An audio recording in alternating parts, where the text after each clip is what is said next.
आता बायको न मिळण्याची कारण लोकांनी एक निगेटिव्ह विचार मांडलाय आता सध्या, मग मुली मिळत नाहीत.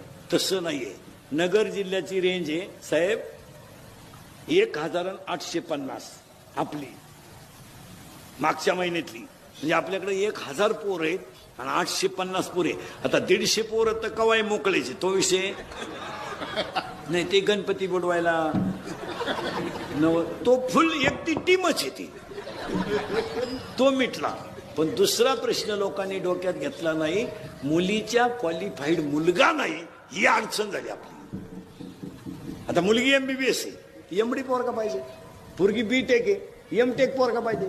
पोरगी PS आहे, 150 पोलीस आहे तिच्या हाताखाली, आणि तिला पोरगा कुठे? ती 12वी पास नेऊन काय करायचं तिथं? पोरगी तहसीलदार म्हणजे 1.5 लाख पेमेंट आहे तिला. 1.5 लाख. तू लिहा तर येते का 1.5 लाख?